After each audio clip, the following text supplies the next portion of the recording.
Okay, this is part two of quotes from Goethe from the book Holy Grail of Wisdom Quotes by me, Pete Rogers.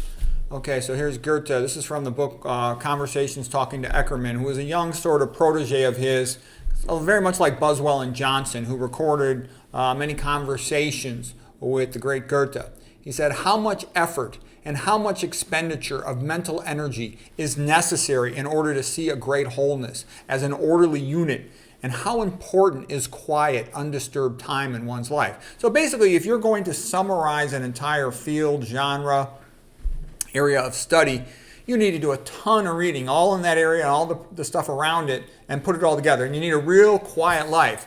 And that's also why, I ended up setting my life the way I did. I gave my wife total control over the house, over most of the money, because I just wanted to focus on writing. And you pay a price for that, like I said. She wanted the money. She didn't really care too much about anything else. I wanted the time. Okay, Goethe. If a man cannot give an account of 3,000 years of history, then he functions in the darkness of ignorance and can live only from one day to another. He basically like an illiterate savage. And most people kind of go through life like that. They don't ever read. Okay, it's like, how can you have an opinion about the Roman Empire if you didn't study the Roman Empire? How can you have an opinion about the ancient Greeks if you didn't study the ancient Greeks, the Italian Renaissance? Okay, and if you haven't studied those things, then how can you have an opinion about educated mankind? Those are, the golden ages. And I also talked about the Belle Epoque, the 1800s with art and the Victorian Renaissance, the Catholic Revival, all that stuff. So what I'm saying is there's some stuff you have to read if you're going to be educated about mankind. And so in order to do that, you've got to free up the time. And this is also why people should start learning about this as a young age. Learn something useful.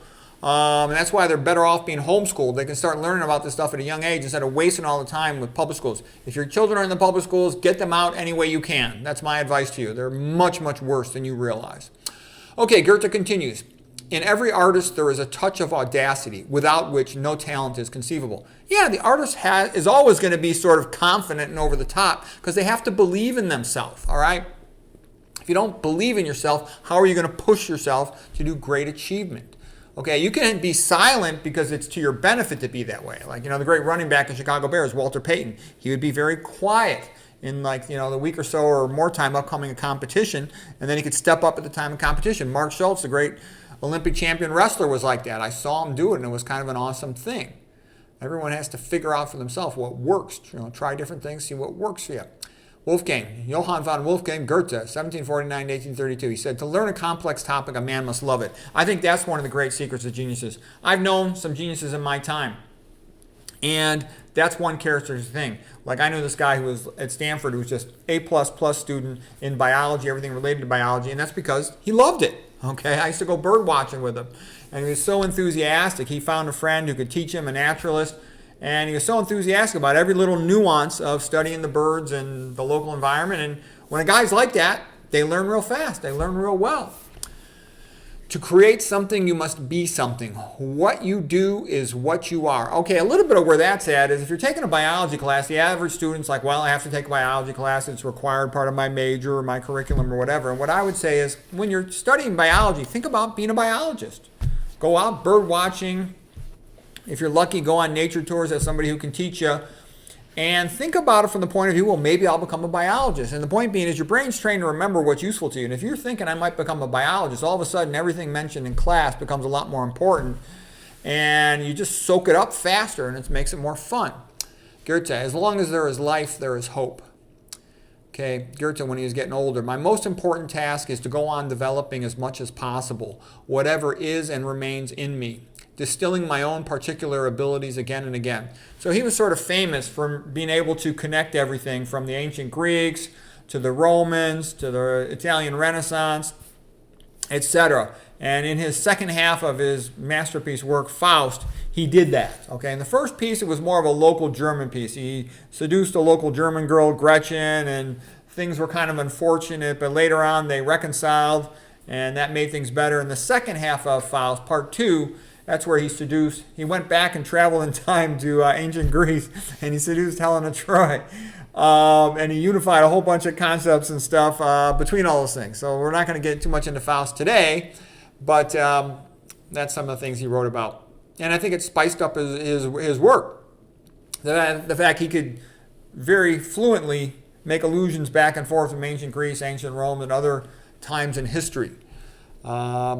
And so, yeah, and that's one of the things I'll do in my talks. Like I said, the stuff I think that makes me unacceptable to the university system actually improves my talks and my lectures. The paintings, the jokes, the historical allusions, the philosophy, the quotes. Okay, Goethe. What is uttered from the heart alone will win hearts of others to your own.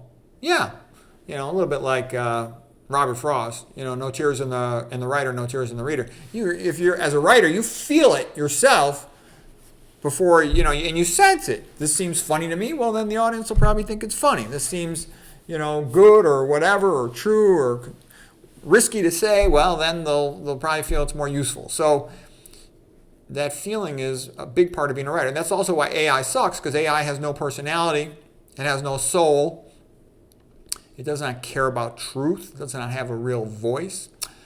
Okay, Goethe, I think I am better than the people who are trying to reform me. Yeah, most of the people who go around trying to reform other people are big jerks. They're this hand, the left, and they're a bunch of a-holes, and what they're trying to do is destroy the country, okay? They don't have the moral high ground which they pretend to have. They're evil scumbags. Okay, Goethe continues. A creation of importance can only be produced when its author isolates himself. It is a child of solitude. I cannot produce anything without absolute solitude. Yeah, that's true too. A lot of times when somebody keeps talking about the team, and all this stuff, a lot of times that's really like a mediocre place, because real great achievement usually comes from an isolated individual who's just figures something out. Don't get me wrong, you need a big team for some things too, but it's always been the case. Geniuses like the original Nikola Tesla, okay? They figured out a lot of stuff in isolations, like the guy who built the Macintosh computer, okay? They figured out a lot of stuff in isolation. That's just how it is. Okay, now let's see if we can see this last one. All right, maybe I got to scroll up a little bit on the text. One sec here. Okay, we've got a couple more here. Sometimes our fate resembles a fruit tree in winter. Who would think these branches would turn green again and blossom? But we hope it and we know it. Yeah, that's kind of like Martin Luther's quote, the proof of the resurrection. We see it every year in springtime. Okay. Goethe. At all times it is individuals who work for knowledge and not the age. It was the age which put Socrates to death. It was the age which burnt Huss. The ages have always remained alike. Yeah, and that's what I want to say, that you really shouldn't have too much respect for institutions, especially now, because they've been bad for a long time, but now they're worse than bad. Now they're evil. Okay, like Harvard, when it was a religious college, it was a good college, and it had some pretty good work in the earlier part of the 1900s. But nowadays, Harvard's just like become a cesspool of atheistic dishonesty. Okay, and that's kind of how it is. Usually. Well, I think that pretty much sums it up. It's some individual who's trying to do something good to help people, and that's where a lot of good stuff comes from, okay? And the age itself is usually evil, just wants power and money. And, Schopenhauer talked about two different histories. There's the history of art and culture and literature, and that's fun to read and study because you see one after another good, nice thing.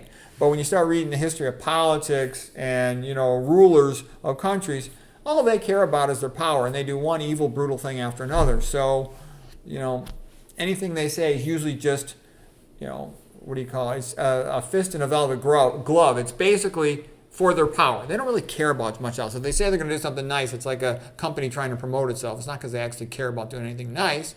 Don't get me wrong. If they do something nice, that's nice. But where they're coming from is their power. So you got to remember that when you deal with them. Okay, Goethe. I look upon all four Gospels as thoroughly genuine, for there shines forth from them the reflected splendor of a sublimity proceeding from Jesus Christ.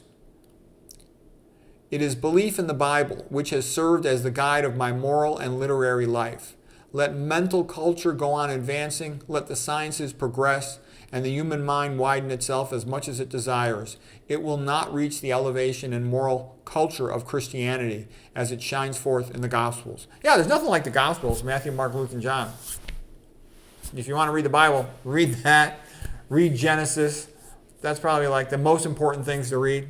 There's other good stuff in there, but that would be the two most important things. Okay, here's a good line.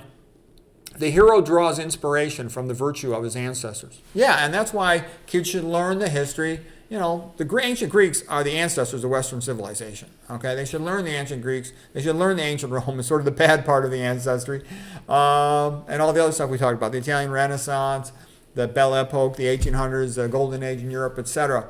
Because you see all the great things these people did, and it makes you inspired. You say, "Gosh, maybe I could do something great. Well, what could I do?" And then you start figuring it out. And kids should learn about this from a young age, because for a lot of things, you need that time when you're young that you could really develop something. You could learn Greek language. You could learn Latin. You could learn the other languages. You could learn how to draw. That's one of my biggest regrets in my life, that I never learned how to draw, because I really wish I had, because I could make better illustrations for all my books. Anyways, that's part 2 of Quotes for Goethe. I hope you found that helpful.